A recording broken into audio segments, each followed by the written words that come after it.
नहीं नहीं, ऐसा नहीं हो सकता। भला मैं ऐसा कैसे कर सकती हूँ? हैरान परेशान सी वेदाक्षी एक कमरे से निकलते हुए बड़बड़ा रही थी।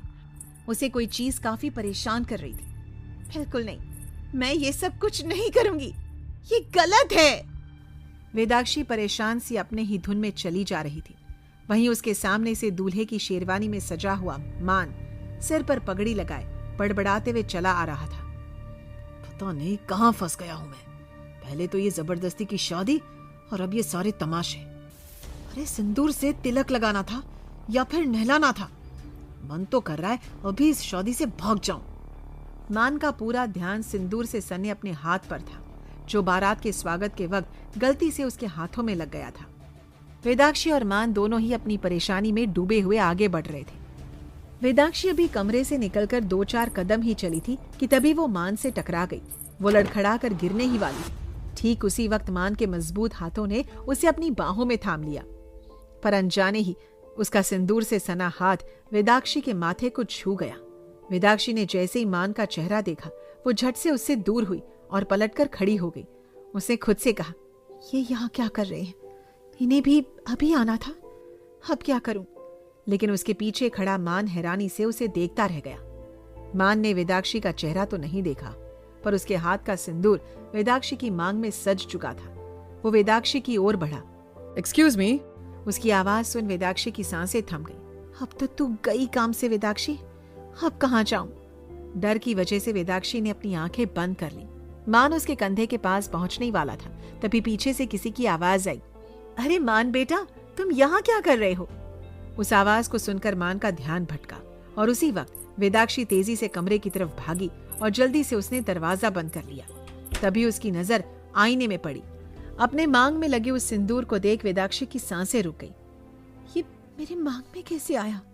तभी उसे एहसास हुआ कि जब वो मान से टकराई थी तो मान के हाथ में भी यही लाल सिंदूर लगा हुआ था। वो अंदर ही अंदर बेचैन हो उठी। अब बस बहुत हुआ, मेरे पास अब एक ही रास्ता बचा है, कहते हुए उसकी आंखें कॉन्फिडेंस से चमक उठी। वहीं दूसरी तरफ मान उस आवाज को सुनकर पीछे पलटा। सामने मान की होने वाली सासू माँ सिया शेखावत खड़ी थी। वो बोली, क्या हुआ बेटा, आप यहाँ पर हो और वहां सभी आपको ढूंढ रहे हैं। चलिए, शादी का मुहूर्त हो चुका है। मान ने अपने हाथ की तरफ इशारा करते हुए कहा, अब मैं बस अपना हाथ साफ करने आया था, पर इनसे टकरा गया। उसने तुरंत पलटकर पीछे देखा, लेकिन पूरा रास्ता साफ था। ये देखकर मान की भौहें सिकुड़ गई। ये क्या है? न सॉरी न थैंक यू, चुपचाप भाग गई। दुआ करो दोबारा ना मिलो। उसे इस तरह बड़बड़ाते हुए देखकर सिया बोली, क्या हुआ बेटा, सब ठीक तो है ना? जी सब ठीक है। मान ने ज्यादा कुछ नहीं कहा, पर अब उसकी नजर बस उस लड़की को ढूंढ रही थी जो अभी अभी उससे टकराई थी। वो हाथ धोकर वापस मंडप में नीचे आकर बैठ गया। पूरा ध्यान भीड़ पर था। शादी की रस्में शुरू हो गई थी। पंडित जी ने दुल्हन को बुलाने के लिए कहा। सिया अपनी बेटी को लेने सीधे कमरे में आई। अंदर उनकी बेटी घूंघट ओढ़े सजी धजी बैठी थी, पर वो नहीं जानती थी घूंघट के नीचे मान की दुल्हन रुद्रिका नहीं, बल्कि उसकी सबसे अच्छी दोस्त या कहे छोटी बहन वेदाक्षी थी। सिया उसके पास गई और प्यार से उसका माथा चूम कर बोली, यकीन नहीं हो रहा है कि आज मेरी गुड़िया की शादी है। चल बेटा, नीचे पंडित जी बुला रहे हैं। उन्होंने उसका हाथ पकड़ा और उसे अपने साथ लेकर चल दी। लेकिन घूंघट के नीचे बैठी वेदाक्षी की सांसें थम रही थी। वो खुद से बोली, नहीं, जब तक रुद्रिका नहीं आ जाती तुझे ये नाटक करना होगा। बस कुछ देर और, फिर ये शादी नहीं होगी। वो धीरे धीरे चल रही थी। उसे इस तरह चलता हुआ देखकर सिया बोली, बेटा अगर इतने धीरे चलोगी तो मुहूर्त निकल जाएगा, थोड़ा जल्दी चलो। सिया की जिद पर वेदाक्षी ने मन ही मन बड़बड़ाते हुए कहा, अब कैसे बताऊं आपको, ये शादी ही रोकनी है, करनी नहीं है। कैसे समझाऊं आपको? वेदाक्षी मन ही मन रिक्वेस्ट करने लगी, कहाँ रह गई दी आप, कब आओगे? ऑलरेडी बहुत देर हो चुकी है। इधर घूंघट में ढकी वेदाक्षी ये शादी रोकना चाहती थी, लेकिन वहीं दूसरी तरफ दूर मंदिर में एक और दूल्हा दुल्हन का जोड़ा 7 फेरे ले रहे थे। दुल्हन कोई और नहीं बल्कि खुद रुद्रिका थी, जिसका इंतजार मानवीर खुद अपने मंडप में नीचे कर रहा था। इधर पंडित जी मंत्र पढ़ रहे थे, पर रुद्रिका काफी जल्दी में लग रही थी। उसने उन्हें टोकते हुए कहा, पंडित जी जल्दी जल्दी मंत्र पढ़िए और फटाफट से मेरे फेरे करवाइए, मेरे पास वक्त नहीं है। तभी उसके साथ फेरे ले रहा निर्णय बोला, अरे तुम चुप करो पंडित जी, आप बिल्कुल आराम से मंत्र पढ़ो। मेरी एक ही बार शादी होगी भाई, और अगले 7 जन्मों तक मैं इसे छोड़ने वाला बिल्कुल भी नहीं हूं। आप आराम से शादी करवाओ, कौन सा बार बार होनी है।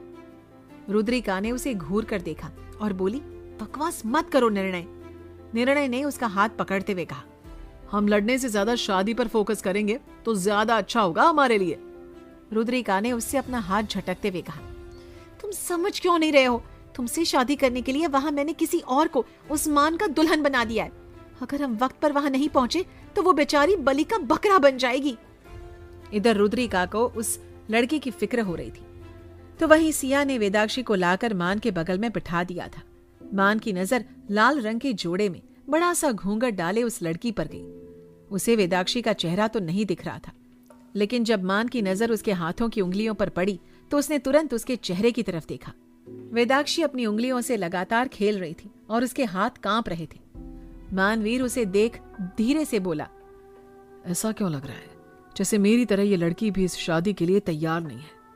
फिर इसकी क्या मजबूरी है ये शादी करने की? तभी उसकी नजर वहां पड़े कलश के पानी में गई। उस पानी में वेदाक्षी मानवीर का चेहरा देख रही थी, और वहीं मानवीर ने जब उस पानी में वेदाक्षी का चेहरा देखा तो वेदाक्षी ने जल्दी से अपना घूंघट और खींच लिया। उसे देखते ही एक पल के लिए मानवीर सोच में डूब गया। मुझे ऐसा क्यों लग रहा है जैसे ये रुद्रिका नहीं बल्कि वही लड़की है जो कुछ देर पहले। मानवीर को शक हो रहा था, लेकिन जब उसने वेदाक्षी की तरफ देखा तो उसने अपने दिमाग से ये ख्याल हटा दिया। मैं भी क्या सोच रहा हूँ, ऐसा कुछ भी नहीं है। मानवीर अपने ही ख्यालों में डूब गया था, पर वेदाक्षी एक बार फिर चुपके से पानी में उसका चेहरा देखने लगी। चाहकर भी उसका ध्यान मानवीर के चेहरे से नहीं हट रहा था। हल्का सांवला सा रंग, तीखे नैन नक्श, शार्प जॉ लाइन, हल्की दाढ़ी और उसकी ये ग्रे कलर की खूबसूरत सी आंखें, वो एक पल को मानवीर के चेहरे में ही खो कर रह गई। तभी पंडित जी ने कहा, फेरों के लिए खड़े हो जाइए। वेदाक्षी उस आवाज को सुनकर होश में आई। तभी मानवीर खड़ा हुआ और उसने अपना हाथ उसकी तरफ बढ़ा दिया। वेदाक्षी ने उसके हाथ को घूरा। मैं ये शादी कैसे कर लूं? यार इन्हें कोई समझाओ। रुद्रिका कहाँ हो तुम? वेदाक्षी की नजर सामने पड़े रुद्रिका के माँ पापा राम और सिया पर गई। दोनों बहुत खुश नजर आ रहे थे। उन्हें देखकर वेदाक्षी कुछ नहीं कह पाई और उनकी खुशी के लिए उसने चुपचाप मान का हाथ पकड़ लिया और फेरों के लिए खड़ी हो गई। वहीं सिया की नजर अपने पति राम पर गई और उसने हल्के से उनका हाथ पकड़ते हुए कहा, तुम्हें तो खुश होना चाहिए ना, तुम्हारी राजकुमारी की शादी हो रही है। राम ने उसे देखा और मुस्कुराकर कहा, खुश तो हूं, लेकिन थोड़ा दुख भी है कि वो मुझे छोड़कर जा रही है, लेकिन मैं चाहकर भी उसे रोक नहीं पाऊंगा।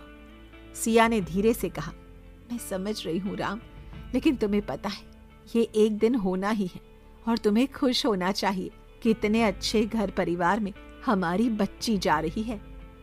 राम ने हल्के से मुस्कुराकर पलकें झपकाई। तभी अचानक सिया ने इधर उधर देखते हुए कहा, ये वेदाक्षी कहाँ है? मैंने उसे काफी देर से नहीं देखा।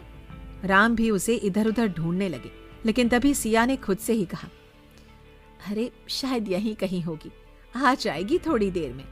पर राम सिया को क्या पता था, उनकी वेदाक्षी मंडप में नीचे और रुद्रिका मंदिर में निर्णय के साथ शादी कर चुकी थी। मांग में सिंदूर और गले में मंगलसूत्र सजाने के बाद रुद्रिका की आंखें नम हो गई थी। फिर दोनों ने जल्दी से पंडित जी का आशीर्वाद लिया और अगले ही पल रुद्रिका ने निर्णय का हाथ पकड़कर जल्दी से चलते हुए कहा, जल्दी चलो निर्णय, मैं रिस्क नहीं ले सकती। निर्णय उसे ही देख रहा था, पर वो भी जानता था कि वो ऐसा क्यों कर रही थी। दोनों जाकर जल्दी से कार में बैठे और निर्णय ने कार स्टार्ट कर दी और उसे छेड़ते हुए कहा, वैसे क्या ट्रेजेडी भरी शादी है हमारी, याद रहेगी हमें। बच्चों को सुनाने के लिए कम से कम एक मस्त सी स्टोरी तो है हमारे पास। रुद्रिका ने उसे घूरते हुए कहा, किसका बच्चा? कौन सा बच्चा? और कहां से आया ये तो बताओ, कुछ भी बोले जा रहे हो। निर्णय ने हल्के से मुस्कुराकर उसके हाथ को पकड़ लिया और होठों से चूम कर कहा, हमारा बच्चा मेरी जान, शादी हुई है हमारी तो आज नहीं तो कल बच्चे भी होंगे, और मैं तो हमारे बच्चों को हमारी एपिक और सॉलिड लव स्टोरी जरूर सुनाने वाला हूँ। रुद्रिका ने झल्लाकर अपना हाथ वापस खींचते हुए कहा, इस वक्त मेरा दिमाग मत खराब करो निर्णय, मुझे गुस्सा आ रहा है, जल्दी चलो। निर्णय ने अब उसे नहीं छेड़ा और कार की स्पीड बढ़ा दी, पर निर्णय भी अब काफी सीरियस हो चुका था। उसने धीरे से कहा, चल भाई निर्णय, एक और मुसीबत इंतजार कर रही है। इधर जितनी तेजी से निर्णय और रुद्रिका शादी की तरफ बढ़ रहे थे, उतनी ही तेजी से वेदाक्षी की शादी हो रही थी। मान वेदाक्षी को मंगलसूत्र पहना रहा था। तभी उसे एहसास हुआ उसके कुर्ते की बाजू को वेदाक्षी ने कसकर पकड़ा हुआ है। ये देखकर मानवीर के चेहरे पर अपने आप ही मुस्कुराहट फैल गई, मगर घूंघट के नीचे वेदाक्षी मानवीर को इशारा करने की कोशिश कर रही थी। उसने खुद से कहा, ये कैसा आदमी है, मेरा इशारा समझने की बजाय मुस्कुरा रहा है। कैसे समझाऊं इसे कि मुझे ये शादी नहीं करनी। ओह गॉड, कहाँ फंस गई हूँ। इस मोमेंट तक आते आते उसकी आंखों में आंसू आ चुके थे। इधर रुद्रिका और निर्णय की कार शेखावत मेंशन के बाहर आकर रुकी। रुद्रिका तेजी से भागते हुए अंदर की तरफ गई। आज किसी भी तरह ये शादी रोकनी होगी, वरना मेरी वेदाक्षी की जिंदगी बर्बाद हो जाएगी। वो तेजी से भागकर भीड़ को चीरते हुए मंडप के सामने पहुंची और जोर से चिल्लाई, नहीं रुको। सबका ध्यान एकदम से रुद्रिका की तरफ गया। राम और सिया ने जब रुद्रिका को वहां खड़े देखा तो दोनों ही हैरान रह गए। फिर उनकी नजर मंडप की तरफ गई। रुद्रिका यहाँ पर है तो फिर मंडप में कौन है? तब तक मंडप में मानवीर ने वेदाक्षी की मांग में सिंदूर भर दिया था और तभी पंडित जी की गूंजती हुई आवाज पूरे मंडप में फैल गई। विवाह संपन्न हुआ। आखिर कौन सा राज छिपा था इन शादियों के पीछे? क्या रुद्रिका ये शादी रोकना चाहती थी? क्या मजबूरी थी जो वेदाक्षी मान के साथ शादी करने के लिए तैयार हो गई थी? जानने के लिए सुनिए इस कहानी का अगला भाग। सिर्फ और सिर्फ ट्रेंड टॉप स्टोरीज पे सब्सक्राइब करना ना भूले और हिट द बेल आइकॉन।